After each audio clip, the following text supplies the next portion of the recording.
샬롬 안녕하세요. 말씀 읽어주는 제입니다. 오늘은 민수기 말씀 우리말 성경으로 읽을 텐데요. 제가 먼저 기도하고 시작하겠습니다. 오늘도 살아계신 하나님 감사합니다. 이 시간 우리가 말씀을 듣고 읽는 이 자리가 각자 다른 모습, 다른 자리이지만 그 가운데 한 성령으로 역사하시는 주님, 저희들의 말씀을 바라보고 또 기대하는 그 마음을 기억하여 주셔서 저희에게 꼭 필요한 말씀을 이 민수기 말씀 통하여 들을 수 있도록 저희의 귀와 마음을 열어주십시오. 오늘도 함께하는 우리 말일제 청취자님들 기억하여 주시고 말씀 읽는 그 순간순간 저희에게 깨달음과 지혜를 더하여 주십시오. 감사합니다. 예수님의 이름으로 기도드립니다. 아멘. 네, 오늘은 민수기 5장 말씀부터 읽겠습니다. 민수기 5장. 여호와께서 모세에게 말씀하셨습니다. 이스라엘 백성들에게 명령해서 나병 환자나 유출병이 있는 사람이나 시체로 인해 부정하게 된 사람을 모두 진 밖으로 내보내게 하여라. 남자든 여자든 가리지 말고 내보내라. 그들을 진 밖으로 내보내라. 그래서 내가 그들과 함께한 진을 더럽히지 않게 하여라. 이스라엘 백성들은 그렇게 했습니다. 그들이 그런 사람들을 진 밖으로 내보냈습니다. 여호와께서 모세에게 명하신 대로 이스라엘 자손들이 했습니다. 여호와께서 모세에게 말씀하셨습니다. 이스라엘 자손에게 말하여라. 남자든 여자든 누구에겐가 어떤 방식으로든 잘못을 저질러 여호와께 신실하지 못하게 되면 그 사람은 죄가 있으니 자기가 저지른 죄를 고백해야 한다. 그는 자신이 해를 끼친 것의 가치에 5분의 1을 더해 해를 끼친 사람에게 돌려주어야 한다. 만약 그 사람이 그 잘못에 대한 보상을 받을 만한 가까운 친척이 없다면 그 보상은 여호와께 돌아가 제사장에게 속하게 된다. 그는 속죄를 위해 순양을 더해 그것을 제사장에게 바치고 제사장이 그를 위해 그것으로 속죄해야 할 것이다. 이스라엘 백성들이 제사장에게 가져오는 모든 거룩한 예물들은 다 그의 것이 된다. 각 사람이 준비한 거룩한 예물은 다 각자의 것이지만 제사장에게 드린 것은 제사장의 것이 된다. 여호와께서 모세에게 말씀하셨습니다. 이스라엘 자손의 말에 일러라. 만약 어떤 사람의 아내가 탈선해 남편을 배반하고 다른 남자와 잠을 자서 그녀가 자신을 더럽혔는데도 그 남편의 눈에 띄지 않고 그 일이 감추어졌으며 아무 증인도 없고 그 여자도 현장에서 잡히지 않은 일이 일어났다고 하자. 그 남편이 질투심이 생겨 아내가 스스로를 더럽혔다고 의심하거나 혹은 아내가 실제로는 부정하지 않은데도 남편이 질투심 때문에 의심한다면 그는 자기 아내를 제사장에게 데려가야 한다. 그는 그녀를 위한 제물로 보리가루 10분의 1 에바를 제물로 바쳐야 한다. 그러나 거기에 기름을 부어서도 안 되고 향을 첨가해서도 안 된다. 왜냐하면 그것은 질투의 제물이며 죄악을 생각나게 만드는 기억의 곡식 제물이기 때문이다. 제사장은 그 아내를 데려다가 여호와 앞에 세운다. 그리고 제사장은 거룩한 물을 질그릇에 담고 성막 바닥에 있는 흙을 가져다가 물에 넣는다.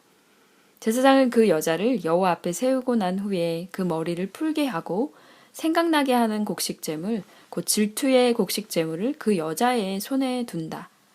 그리고 그는 저주를 내리는 쓴 물을 자기 손에 든다. 제사장은 그 여자에게 맹세를 시키면서 말한다. 내가 남편을 두고도 부정을 저질러서 다른 사람과 잠을 잔 일이 없다면 내가 이 저주를 내리는 쓴물로 인해 해를 당하지 않을 것이다. 그러나 내가 내 남편을 두고도 부정을 저질러서 다른 사람과 잠을 자 자신을 더럽힌 적이 있다면 여기서 제사장은 그 여자에게 저주의 맹세를 하게 시켜야 한다. 여호와께서 내 허벅지가 마르게 하시고 내 배가 부어오르게 하셔서 너로 하여금 내 백성들 가운데서 저주거리가 되게 하실 것이다. 이 저주를 가져오는 물이 내 속에 들어가 내 배를 붓게 하고 내 허벅지를 마르게 하리라. 그러면 그 여자는 아멘, 아멘이라고 말해야 한다. 제사장은 이 저주들을 두루마리에 쓴 다음에 그 쓴 물로 씻는다. 그리고 그 여자에게 그 저주를 가져오는 쓴 물을 마시게 한다. 그러면 그 물이 속으로 들어가 쓰라린 고통을 일으키게 될 것이다. 제사장은 그 여자에게서 질투의 곡식 제물을 받아서 여호와 앞에서 흔들고 제단으로 가져간다. 제사장은 그 곡식 제물로부터 그 여자의 기억을 위해 한 웅큼을 가져다가 제단에서 태우고 나서 그 여자가 그 쓴 물을 마시게 한다. 그가 그 여자에게 마시게 했을 때 만약 그 여자가 자기 남편을 배반하고 자신을 더럽혔다면 그 저주를 가져오는 물이 속에서 쓰라린 고통을 일으킬 것이며 배가 붓고 허벅지가 마르게 될 것이며 그 여자는 자기 백성들 가운데서 저주거리가 될 것이다. 그러나 만약 그 여자가 스스로를 더럽힌 적이 없고 정결하면 아무런 해를 입지 않을 것이며 아이를 가질 수 있게 될 것이다. 이것은 질투에 대한 법으로서 여자가 탈선해 남편을 배반하고 자신을 더럽혔을 경우에 적용된다. 혹은 남자가 질투심이 일어 자기 아내를 의심할 때에 적용된다. 제사장은 그 여자를 여호와 앞에 세우고 이 법을 모두 시행해야 한다. 그 남편은 죄로부터 깨끗하게 될 것이지만 그 아내는 자신의 죄값을 치러야 하기 때문이다. 아멘. 민수기 6장입니다. 여호와께서 모세에게 말씀하셨습니다. 이스라엘 자손에게 말하고 그들에게 일러라. 남자든 여자든 특별한 서원, 곧 예수께서 여호와께 나실 사람으로 살겠다고 서원을 하면 그는 포도주나 독한 술을 마시지 말고 포도주나 독한 술로 만든 식초도 마시지 말고 어떤 포도즙도 마시지 말며 포도는 그냥 포도든 건포도든 먹어서도 안 된다. 나실 사람으로 사는 기간 동안 그는 포도원에서 나오는 것은 익지 않은 포도든 포도 껍질이든 간에 무엇이든 먹어서는 안 된다. 그가 헌신하기로 서원한 기간 동안 그는 머리에 면도칼을 사용해서는 안 된다. 그는 여호와께 나실 사람으로 살겠다고 서원한 기간을 채우기까지는 거룩해야 한다. 그는 자기 머리털이 자라게 놔두어야 한다. 여호와께 나실 사람으로 살겠다고 서원한 기간 동안 죽은 사람에게 다가가면 안 된다. 부모나 형제 자매가 죽더라도 그는 그들로 인해 부정해져서는 안 된다. 왜냐하면 그가 하나님께 헌신한 표가 그의 머리 위에 있기 때문이다. 헌신한 기간 내내 그는 여호와께 거룩한 사람이다. 어떤 사람이 갑자기 그의 곁에서 죽어서 그가 헌신의 표로 기른 그 머리털을 더럽히면 그는 자신을 정결케 하는 날, 곧 7번째 날에 자기 머리를 밀어야 한다. 그리고 8번째 날에는 산비둘기 2마리나 집비둘기 새끼 2마리를 회막 입구로 가져와 제사장에게 주어야 한다. 제사장은 하나는 속죄제물로 다른 하나는 번제물로 올려 그가 시체로 인해 죄를 지은 것에 대해 속죄를 한다. 그리고 그날 그는 자신의 머리를 거룩하게 해야 한다.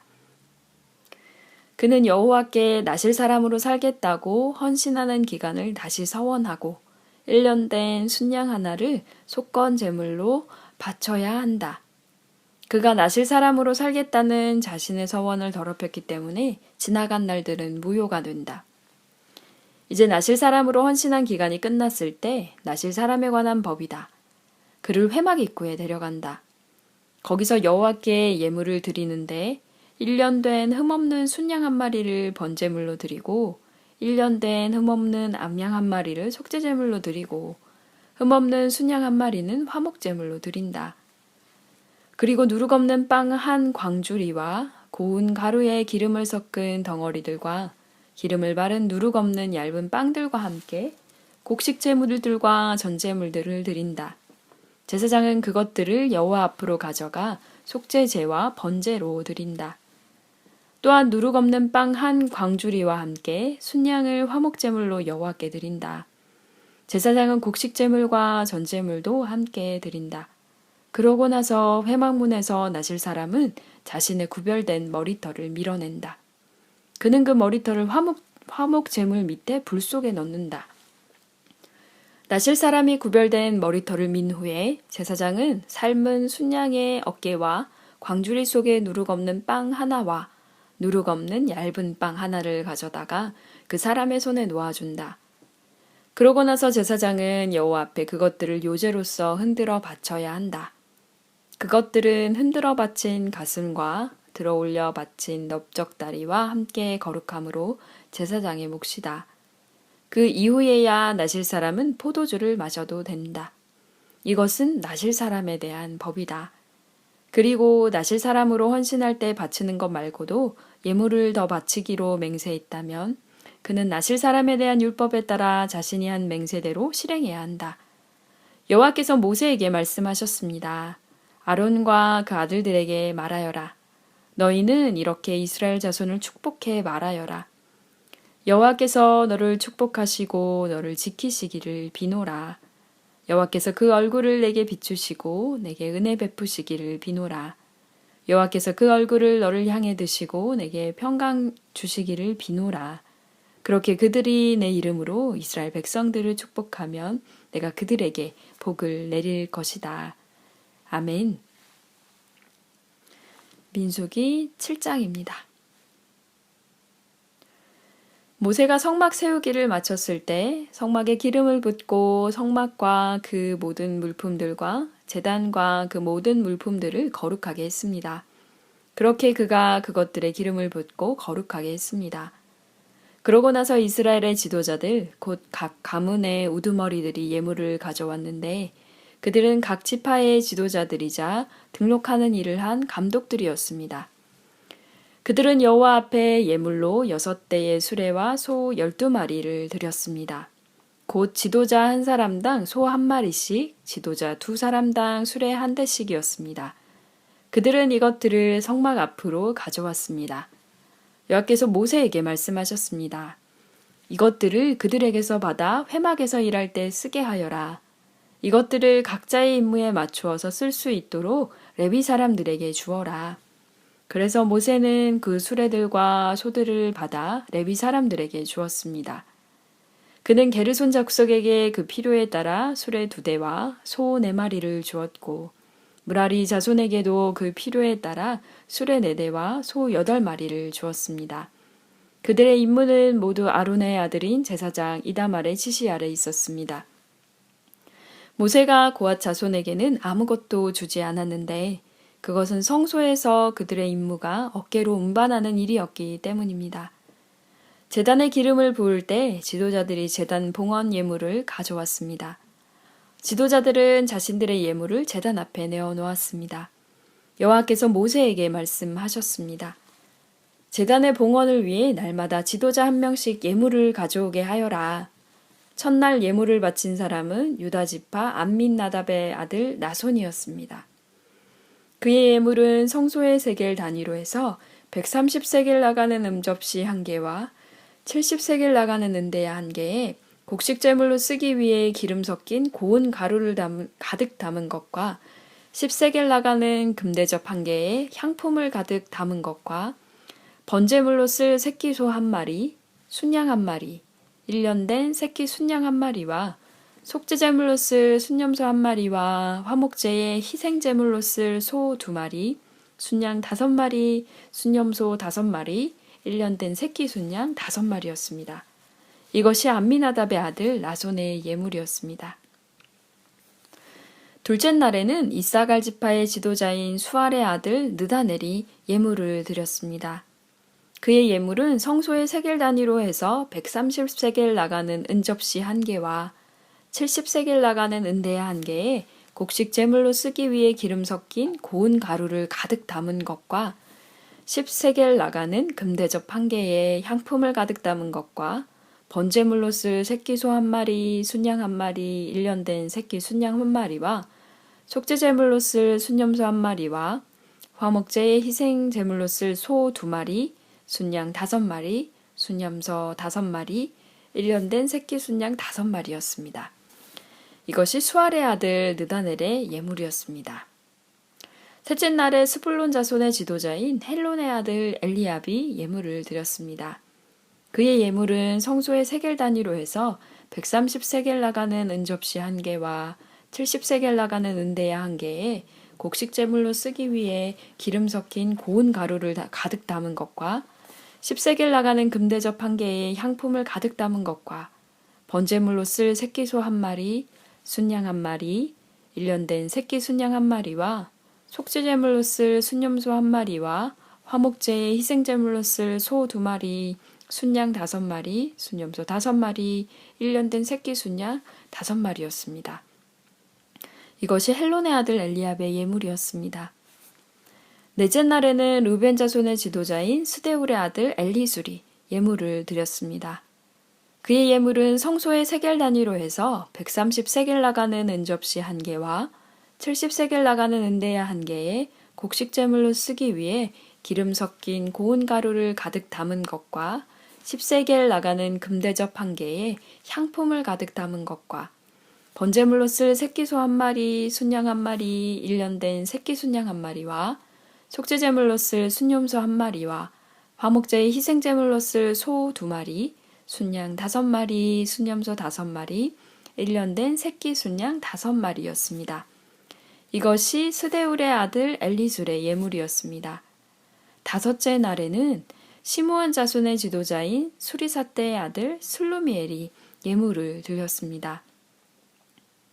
그의 예물은 성소의 세겔 단위로 해서 130세겔 나가는 은접시 1개와 70세겔 나가는 은대야 1개에 곡식 제물로 쓰기 위해 기름 섞인 고운 가루를 가득 담은 것과 10세겔 나가는 금대접 1개에 향품을 가득 담은 것과 번제물로 쓸 새끼 소 1마리, 순양 1마리, 1년 된 새끼 순양 1마리와 속죄제물로 쓸 순염소 1마리와 화목제의 희생제물로 쓸 소 2마리, 순양 5마리, 순염소 5마리, 1년 된 새끼 순양 5마리였습니다. 이것이 수리사떼의 아들 슬루미엘의 예물이었습니다. 여섯째 날에는 갓 자손의 지도자인 두오엘의 아들 엘리아삽이 예물을 드렸습니다.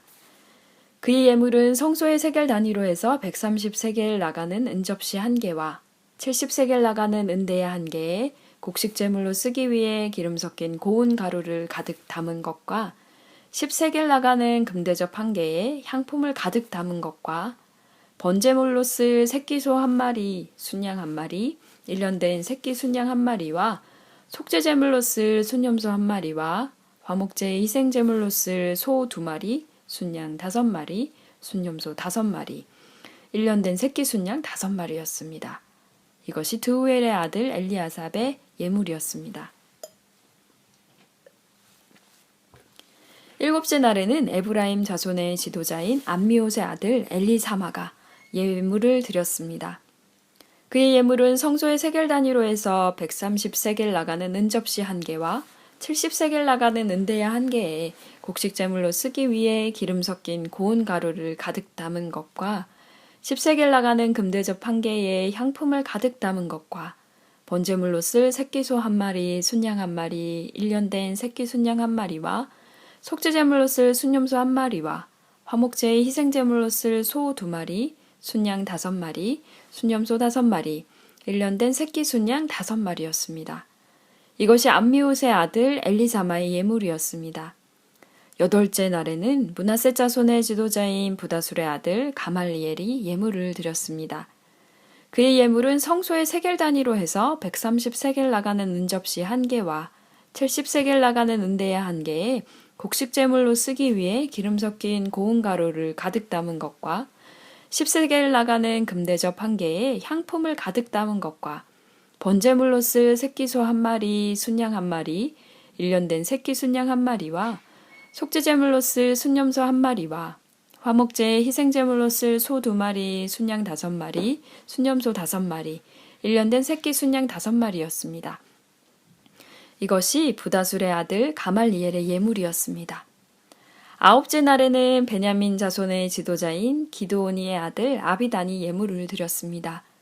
그의 예물은 성소의 세겔 단위로 해서 130세겔 나가는 은접시 1개와 70세겔 나가는 은대야 1개에 곡식 제물로 쓰기 위해 기름 섞인 고운 가루를 가득 담은 것과 10세겔 나가는 금대접 1개에 향품을 가득 담은 것과 번제물로 쓸 새끼소 1마리, 순양 1마리, 1년 된 새끼 순양 1마리와 속죄제물로 쓸 순염소 1마리와 화목제의 희생제물로 쓸 소 2마리, 순양 5마리, 순염소 5마리, 1년 된 새끼 순양 5마리였습니다. 이것이 기드온이의 아들 아비단의 예물이었습니다.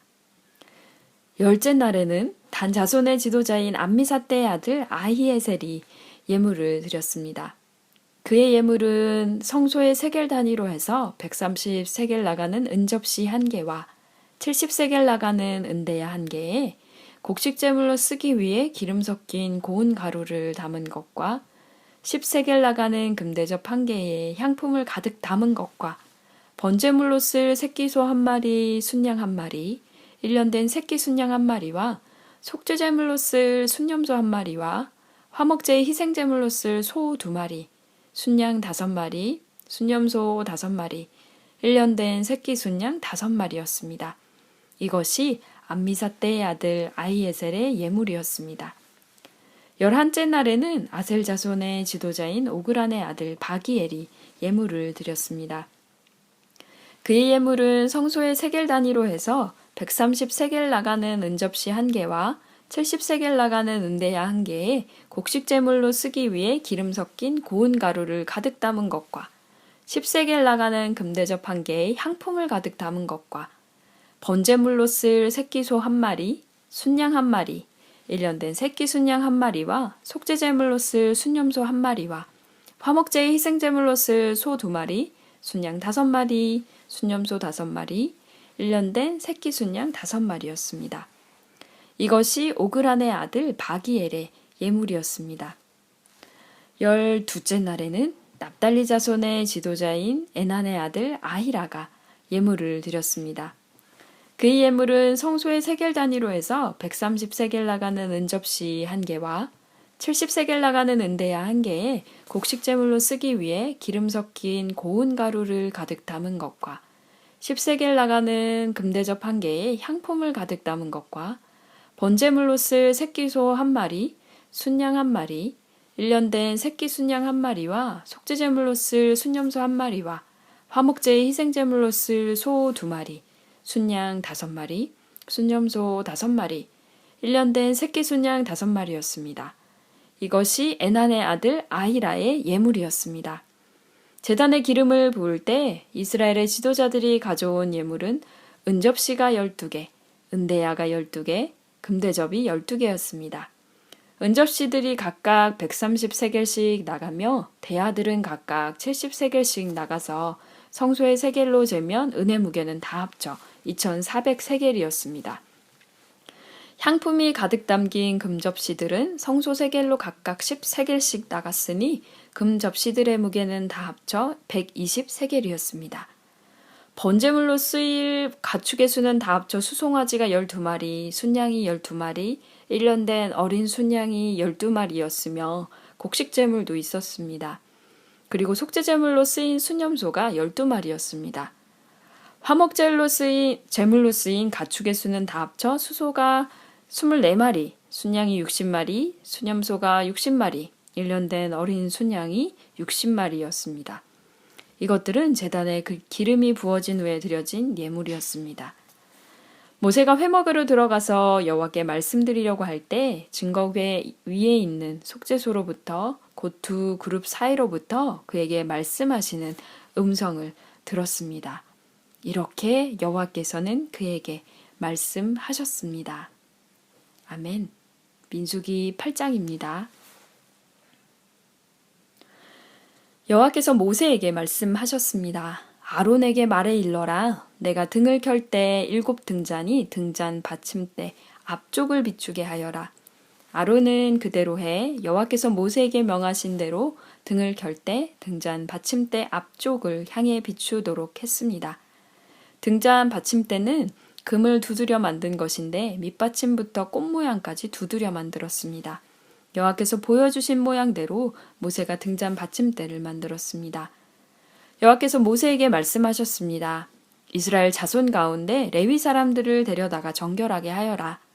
그들을 정결하게 하는 방법은 속죄에 물을 뿌리고 온몸에 털을 면도칼로 밀고 옷을 빨아 정결하게 하는 것이다. 그들이 수송아지 1마리와 곡식제물로 쓸 기름 섞인 고운 가루를 가져오게 하여라. 또한 너는 수송아지 1마리를 속죄제물로 준비하여라. 레위 사람들을 회막 앞으로 오게 하고 이스라엘 자손의 온 회중이 모이게 하여라. 레위 사람들이 여호와 앞에 나오게 한 다음 이스라엘 자손들이 그들에게 안수하게 하여라. 아론은 이스라엘 자손들 가운데서 레위 사람들을 요제로 여호와께 흔들어 바쳐라. 그들이 여호와를 섬기는 일을 할 수 있게 될 것이다. 레위 사람들은 수송아지들의 머리에 안수한 후에 한 마리는 속죄 제물로 다른 한 마리는 번제물로 여호와께 드려 레위 사람들을 속죄하여라. 레위 사람들을 아론과 그 아들들 앞에 서게 하고 그들을 여호와께 요제로 드려라. 이렇게 해 내가 레위 사람들을 다른 이스라엘 자손들에게서 구별해 세우면 레위 사람들이 내 것이 될 것이다. 그런 후에야 레위 사람들이 회막에서 섬길 수 있을 것이다. 그러므로 너는 그들을 정결하게 하고 그들을 요제로 흔들어 바치도록 하여라. 그들은 이스라엘 자손들 가운데 내게 온전히 드려진 사람들이다. 내가 그들을 모태에서 처음 난 것들, 곧 이스라엘 자손들 가운데 모든 맏아들을 대신에 내 것으로 삼았다. 왜냐하면 이스라엘에서 처음 난 것은 사람이든 짐승이든 다 내 것이기 때문이다. 내가 이집트에서 처음 난 것을 다칠 때 내가 그들을 내 것으로 거룩하게 구별했다. 그렇게 해서 내가 이스라엘 자손 가운데 모든 맏아들을 대신해 레위 사람들을 취했다. 모든 이스라엘 자손들 가운데 내가 레위 사람들을 아론과 그 아들들에게 선물로 주어 회막에서 이스라엘 백성들을 대신해 봉사하게 하고 그들을 위해 속죄하게 했으니 이는 이스라엘 자손이 성소 가까이 올 때 재앙이 이스라엘 자손들에게 미치지 않게 하기 위한 것이다. 모세와 아론은 온 이스라엘 회중이 여호와께서 모세에게 명하신 대로 레위 사람들에게 행했습니다. 그대로 그들이 다 행했습니다. 레위 사람들이 스스로를 정결하게 하고 자기들의 옷을 빨았습니다. 그리고 아론은 여호와 앞에 그들을 요제로 드렸으며 그들을 위해 속죄해 그들을 정결하게 했습니다. 그 후 레위 사람들은 나와 아론과 그 아들들의 관리 아래서 회막에서 일하게 됐습니다. 이처럼 여호와께서 레위 사람들에 대해 모세에게 명하신 대로 그들이 다 레위 사람들에게 행했습니다. 여호와께서 모세에게 말씀하셨습니다. 레위 사람들에 대한 규정은 이것이다. 25세 이상 되는 남자들은 회막을 섬기는 일에 참여하러 나와야 한다. 그러나 50세가 되면 그들은 그 섬기는 일을 그만두고 더 이상 일하지 않아도 된다. 그들은 회막에서 임무를 수행하고 있는 동료들을 도와줄 수는 있으나 그들 자신은 직접 그 일을 맡아 하지 못한다. 너는 레위 사람들의 임무에 대해서 이와 같이 하여라. 아멘. 그들이 이집트에서 나온 지 2년째 되는 해 첫째 달에 여호와께서 시내 광야에서 모세에게 말씀하셨습니다. 이스라엘 자손이 정해진 때에 유월절을 지키게 하여라. 이달 14일 해질 무렵 곧 정해진 때에 그것을 지켜라. 그 모든 규례와 율례를 따라서 그것을 지켜야 한다. 모세가 이스라엘 백성들에게 유월절을 지키라고 말했습니다. 그러자 그들은 그달 14일 해질 무렵에 처음으로 시내 광야에서 유월절을 지켰습니다. 여호와께서 모세에게 명하신 그대로 이스라엘 자손이 행했습니다. 그러나 그들 가운데 사람의 시체로 인해 부정해져서 그날의 유월절을 지키지 못하게 된 사람들이 있었습니다. 그들이 그날 모세와 아론에게로 왔습니다. 그리고 그 사람들이 모세에게 말했습니다. 우리가 시체로 인해 부정해졌습니다. 하지만 다른 이스라엘 자손들과 함께 정해진 때에 여호와께 예물을 드리지 못하게 하시면 어떻게 합니까? 모세가 그들에게 대답했습니다. 너희에 관해 여호와께서 어떻게 명령하시는지 알아볼 테니 기다려라. 여호와께서 모세에게 말씀하셨습니다. 너는 이스라엘 백성들에게 말하여라. 너희나 너희 자손들 가운데 누구든 시체로 인해 부정해지거나 멀리 여행을 하고 있다고 할지라도 여호와께 유월절을 지키라. 그런 사람은 둘째 달 14일 해질 무렵에 그날을 지키면 된다. 누룩 없는 빵과 쓴 나물과 함께 어린 양고기를 먹도록 하라. 아침까지 하나도 남겨서는 안 되고 뼈를 하나도 꺾어서는 안 된다. 모든 규례를 따라 유월절을 지키라. 부정하지도 않고 여행을 떠나지도 않았는데 유월절을 지키지 않는 사람은 자기 백성 가운데서 끊어질 것이다. 이는 그가 여호와의 예물을 정한 때에 바치지 않았기 때문이다. 이런 사람은 자신의 죄를 짊어져야 한다. 너희 가운데 사는 이방 사람이 여호와를 위해 유월절을 지키고 싶어하면 규례와 율례를 따라 그렇게 하라. 이방 사람이나 내국 사람이나 규례는 동일하다. 성막을 세우던 날 구름이 성막, 곧 회막을 덮었습니다. 저녁부터 아침까지 구름이 성막 위에 불의 모습으로 있었습니다. 이 일이 계속됐습니다. 구름이 성막을 덮고 있었고 밤이 되면 불처럼 보였습니다.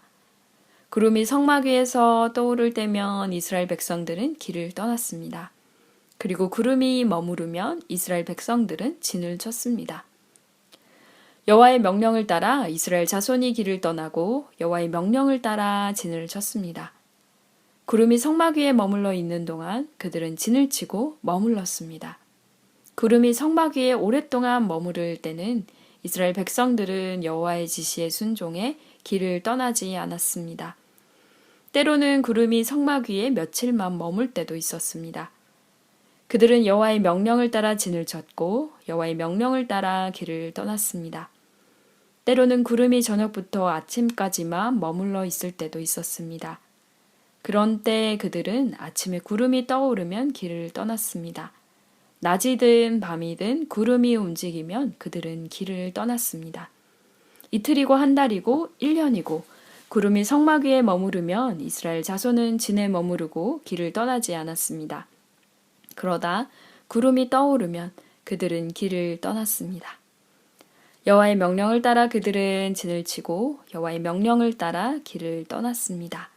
그들은 여호와께서 모세를 통해 하신 여호와의 명령에 순종했습니다. 아멘. 네, 오늘은 민수기 9장까지 읽겠습니다. 다음 시간에 10장부터 읽으려고 하고요. 오늘 이 부분은 아까 전에 그 7장에서 잠깐 위기가 왔는데요. 아마 읽으시는 분들도 그러셨을 것 같아요. 이게 사실 우리말 성경으로 읽으니까 이 부분이 조금 그래도 이제 풀어서 설명을 하고 있고, 저는 계속 이제 읽다 보니까 어떤 생각이 들었냐면, 지금 요즘 같으면 사실 엑셀 파일로 정리를 하잖아요. 저희가 뭐 반복되는 거 말하자면 어떤 뭐 누가 뭘 냈고 뭐 예를 들면 지금 그 뭐 번제물로 드리는 건지 아니면 화목제물로 드리는 건지 그렇게 해서 각 지파마다 12지파니까요. 그 12지파가 각 대표자가 나와서 이 예물을 드리는 것들, 재단의 봉헌을 위해서 하는 것들을 반복적으로 얘기를 하고 있는데 한편으로는 아니 그냥 땡땡이 치면 되지. 그러니까 한국 그 저희 표기법 있잖아요. 그냥 땡땡이 이렇게 치고서는 위에 사람이랑 똑같음 이렇게 땡땡땡땡땡땡 치면 될 것 같은데 성경은 참 네, 옛날 방식 그대로 계속 반복하고 있어요. 12번을 지금 읽으면서 와, 이거 진짜 외우겠다. 130세겔 나가는 은접시, 70세겔 나가는 은대야, 10세겔 나가는 금대접 막 이러면서 계속 이게 반복되고 있는데 또 한편으로는 한 지파도 빼놓지 않고 이렇게 똑같은 규례를, 똑같은 명령을 지키고 있다는 게 굉장히 놀랍다는 생각. 그리고 또 대표자들이 이렇게 나오려면 그 지파 안에서 또 그 세겔에 그 금대접이라던가 은대접이라던가 아니면 이제 거기에서 나오는 가축들을 거기 지파 안에서 모아서 이 대표자가 나와서 예물로 드리는 거잖아요. 그래서 한 사람의 이름들이 나와 있지만 거기에 보이지 않는 수많은 사람들의 이름이 이 안에 숨어 있겠다는 생각을 문득 해보게 됐어요. 그래서 뭐 예를 들면 뭐 르우벤 지파의 누구 지도자 스데울의 아들 엘리술이 예물을 드렸는데 거기에 나오는 은접시는 그 르우벤 자손의 또 다른 누구의 아들의 누구의 손녀의 손자의 이런 것들을 사실 저희가 읽는 이 성경에는 나오지 않고 있지만 아마 이 은대접 하나 혹은 은접시 하나 금대접 하나에 들어있는 보이지 않는 그런 수많은 손길들이 있었다는 생각이 문득 드니까 이렇게 읽는 것도 참 큰 의미가 있구나라는 생각을 문득 해보게 됐습니다. 그래서 제일 마지막에는 진짜 그 엑셀 파일로 다 정리한 것처럼 전체가 이제 몇 마리가 모였는지 그리고 이제 이게 얼마 정도의 가치가 있는지가 이제 나오게 됐는데요. 그리고 그 아론에게 그 레위 사람들을 어떻게 지도해야 되고 레위 사람들이 하나님을 어떻게 섬겨야 되는지가 이제 8장에 나오고 9장은 유월절을 지키는 규례에 대해서 얘기가 나오고 있는데요. 저희가 이제 구름기둥, 불기둥이라고 이야기할 때 제일 마지막 절을 읽으면서 마음이 뿌듯하기도 하고 또 한편으로는 이 백성들이 이스라엘 자손들이 구름기둥과 불기둥을 보고 여호와의 명령을 따라서 그 불기둥이 움직이면 따라가고 그게 멈춰 있으면 멈추고 저희가 주님 말씀하시면 내가 나아가리라 주님 멈추시면 거기에 서겠다라는 찬양도 있는데요. 구름기둥, 불기둥처럼 우리를 인도하시는 그 모습들이 때로는 명확하게 보이지 않는 것 같아서 저희가 하나님이 가지 말라고 하는데도 계속 갈 때도 있고요. 가야 될 때는 또 안 갈 때도 있고 막 그렇거든요. 그런 생각들을 조금 말씀 읽으면서 해보게 됐습니다. 앞쪽 얘기를 제가 안 했는데 5장에는 사실 이거는 조금 현대적인 시각으로 바라보면 이건 좀 이상한데? 약간 이렇게 바라볼 수도 있는 그런 모습 그런 그 얘기가 있어요. 어떤 거냐면 아까 5장의 그 중간쯤에 나오는데 질투의 재물 질투의 재물이라고 이제 저희가 읽은 우리말 성경에는 이렇게 되어 있는데 개역 개정에는 뭐라고 되어 있냐면 그러니까 간음의 의혹을 처리하는 절차 뭐 이런 식으로 해서 설명이 되어 있는데요. 그러니까 그 당시에는 사실 그 이스라엘 백성들이 광야 생활을 한다는 것은 사실 뭔가 계속 이동해야 되는 상황이고 그리고 그 안에서 그럼에도 불구하고 자녀를 가지고 또 출산을 하게 되는 어떤 일련의 과정들 정말 생육하여 번성하게 되는 그런 과정들이 있을 텐데 그러니까 위생관념에 관해서도 계속 뭐 유출병이라던가 뭐 혹은 나병이라던가 그런 레위기에도 계속 앞에 사실은 나오는 부분이었지만 어떤 피부병이라던가 이런 것들이 위생에 관련돼서는 굉장히 예민할 정도로 그 하나님께서 명령하시는 부분들이 많았어요. 그래서 저희가 생각하기에는 이걸 뭐 이렇게까지 뭐 이렇게 뭐라고 해야 될까? 이렇게까지 막 세심하게 혹은 너무 까다롭게 해야 되는 것일까라는 생각을 하게 되지만 제가 이 말씀을 읽으면서 민수기 5장의 이 간음에 관한 구절을 읽게 될 때 자손을 지금 보면 지파별로 움직이고 있잖아요.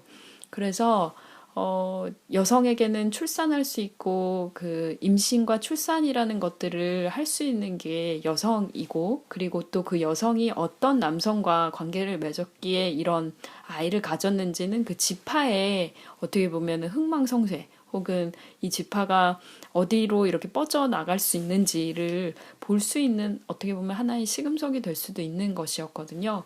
그래서 이런 게 나온 게 아닐까. 그러니까 후손에 대한 그 중요성 때문에 이 사람이 간음을 했는지 아니면 이 사람과 관계를 맺은 건지 저 사람과 관계를 맺은 건지가 뭐가 그렇게 중요할까? 사실은 이제 정결이라던가 이제 순결이라던가 그런 부분인데 왜 남자한테는 이런 얘기가 없고 여자한테만 있어? 라는 생각을 문득 하다가 아, 맞다. 이렇게 됐거든요. 그래서 한편으로는 간음이라는 게 남자가 그렇게 할 수도 있잖아요. 그래서 이거 너무 주님 성차별 아니니까 이런 생각을 하다가 이 이스라엘 민족들에게는 지금 가장 중요한 것이 그런 부분, 지파를 유지하고 또 이제 그 지파에서 대를 이어가는 것들이 중요했기 때문에 뭐 저희가 앞부분에서도 이제 예전에 봤지만 유다라던가 그런 유다와 다말의 관계라던가 그런 모습에서도 볼 수 있는 것처럼 대를 잇는다는 게 그만큼 중요한 일이었고 그리고 또 그 대를 어떻게 이어가는지도 참 중요한 일이었기 때문에 여성의 출산과 임신과 관련돼 있어서는 이렇게 제사장에게까지 나와서 이게 누구의 자식인지를 명확하게 혹은 간음을 했는지 안 했는지를 이제 명확하게 알게 하는 그런 굉장히 중요한 예식인 것 같아요. 예전에 제가 아마 읽었던 책이었던 것 같은데 세상의 모든 딸들이었나 그랬던 것 같은데요. 그러니까 여성들은 사실 한 달에 한 번씩 생리를 하기 때문에 그 생리를 언제 하는지에 따라서도 임신을 하는지 안 하는지를 알 수가 있게 되잖아요. 그래서 생리를 누군가가 하면 다 같이 모여서 동굴에 모여서 그 기간 동안은 약간 이제 정결한 것처럼. 그러니까 지금 아마 저희가 읽은 부분에는 안 나왔는데 제가 지금 요즘에 읽고 있는 레위기 말씀에는 그 부분이 이제 다시 나오는데요. 레위기에서도 보면은 이제 여성이 아이를 낳기 위해 그런 이제 뭐 임신되지 않았을 경우에는 보통 생리를 하게 되니까요. 생리를 하게 될 경우에는 부정하다라는 이제 표현이 나와 있고 그 기간 동안에는 이제 부정하기 때문에 뭐 며칠 동안 쉬어야 되고 뭐 어떻게 거기 앉는 자리도 부정하고 뭐 이런 이야기들이 있는데 제가 지금 말씀드린 것처럼 약간 대를 이어간다는 것, 후손을 본다는 것이 이 계속 그 이스라엘 디아스포라에게는 정말 중요한 문제였기 때문에 그 부분에 관해서는 더 예민하게 이렇게 성경에서 이야기할 수밖에 없다는 거. 만약에 이제 또 다른 상황이었으면 정착해 있는 상황에서는 또 다른 적용이 있었겠죠. 그래서 그런 시각으로 조금 봐주시면 낫지 않을까. 저처럼 막, 이 뭐지? 이렇게 생각 안 하시고 좀 그럴 수 있지 않을까라는 생각이 들고요. 민수기 6장에서는 나시린에 관한 이제 표현이 나오는데, 나시린 하면 저희가 가장 잘 알고 있는 그 사사기에 나오는 삼손 이야기가 있는데, 포도를 못 먹게 한다는 건 굉장히 충격이에요. 사실 포도주를 못 먹는 건 이해를 했는데, 포도도 안 되고, 건포도도 안 되고, 아니, 이거는 아무것도 먹지 말라는 거잖아. 이러면서 그런 생각들을 했는데, 이제 아마 또 이런 부분들도 그 당시 이스라엘 민족들에게 그 포도가 가지고 있는 의미가 다른 의미가 있지 않았을까라는 생각이 들고요. 보통 유럽에 제가 있다 보니까 포도나 포도주, 그러니까 와인이라고 하죠. 정말 흔하게 정말 식전주 그리고 혹은 뭐 이제 밥을 먹으면서도 곁들이는 경우들이 정말 많아서 뭐 이스라엘 민족들이 살고 있는 아랍 지방은 뭐 지중해 연안에서부터 시작해서 엄청나게 많은 그런 오랫동안 지속돼 왔던 그런 포도주나 그런 독주의 전통들이 있을 수 있기 때문에 그런 부분들을 이제 좀 이제 관습적으로 혹은 문화적으로 조심할 수 있도록 그렇게 얘기한 부분이 아닌가라는 생각을 해보게 됩니다. 그 민수기 6장 끝부분에 있는 그 아론의 축복의 말씀은 사실 제가 이제 교회에서 아이들 생일 맞은 친구들을 축복해 줄 때 꼭 항상 이 구절을 읽어서 그 친구 이름을 넣어서 불러주는데요. 오늘 민수기 9장 말씀까지 읽으면서 이 구절에 본인의 이름을 한번 넣어서 한번 이렇게 가슴에 손을 얹거나 아니면 자기 머리에 손을 얹고 얘기해 주시면 너무 좋을 것 같아요. 참 많은 하나님이 어떤 마음으로 우리를 바라보고 계시는지를 볼 수 있는 거라서 저는 그러면 제 이름을 넣어서 한번 해볼게요. 여러분들은 본인 이름을 한번 넣어서 해주시면 좋을 것 같아요. 이렇게 토닥토닥 하면서 여호와께서 희경이를 축복하시고 희경이를 지키시기를 비노라. 여호와께서 그 얼굴을 희경이에게 비추시고 희경이에게 은혜 베푸시기를 비노라. 여호와께서 그 얼굴을 희경이를 향해 드시고 희경이에게 평강을 주시기를 비노라.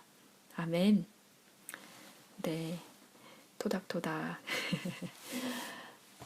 네, 벌써 2월 마지막 주가 됐는데요. 이제 3월이 코앞입니다. 그리고 이제 사순절 기간을 보내고 있어서 각자 계신 자리에서 절제하고 또 예수님의 십자가를 한 번씩 더 생각해보는 시간들이 되셨으면 좋겠고, 저는 그러면 다음 주에 민수기 10장 말씀 가지고 다시 돌아오도록 하겠습니다. 2월은 여기서 마치게 되네요. 네, 한 주도 평안하시고 그리고 또 건강하게 지내시다가 다음 주에 만나 뵙겠습니다. 제가 기도하고 마칠게요. 살아계신 하나님, 이스라엘 민족의 역사를 보며 민족의 말씀을 읽으며 때로는 우리가 이해할 수 없는 관습들과 풍습들과 문화들이 그 안에 있음을 봅니다. 이스라엘 민족에게 말씀해 주셨던 구름 기둥과 불 기둥으로 인도하셨던 그 하나님이 오늘 한국에서 그리고 또 독일에서 이렇게 말씀을 읽고 나누는 모든 우리의 자리에서 동일하게 역사하고 계심을 봅니다. 하나님, 우리의 삶 가운데 정결해야 할 부분이 있거든 나시린처럼 저희들이 결단할 수 있게 하여 주시고 주님 앞에 저희들이 바쳐야 하고 또한 드려야 할 귀한 예물이 있거든 생각나게 해주셔서 저희들의 이름이 드러나지 않는 자리여도 주님 앞에 드릴 수 있는 믿음과 용기를 더하여 주십시오. 참 어려운 시간입니다. 참 어려운 시절을 지나가고 있습니다. 그러나 주님이 이스라엘 민족들과 함께 하셨던 것처럼 저희의 광야 같은 이 시간에도 주님이 함께하고 계심을 믿습니다. 하나님, 보이지 않고 때로는 만지기 어려운 그 많은 시간들을 헤치며 주님과 동행하길 원합니다. 주님께서 저희 손을 꼭 붙들어 주시고 주님의 얼굴을 저희를 향하여 들어서 저희들에게 꼭 필요한 주님의 은혜를 부어 주십시오. 한 주도 말씀 읽고 또 묵상하는 말일제 청취자님들의 삶을 주님께서 축복하여 주시고 건강하게 주님 안에서 지내다가 다음 주에 만날 수 있도록 함께 해 주십시오. 감사합니다. 예수님의 이름으로 기도드립니다. 아멘. 네, 오늘은 여기서 인사를 드려야겠습니다. 네, 한 주도 평안하시고요. 다음 주에 뵙겠습니다. 샬롬 하올람.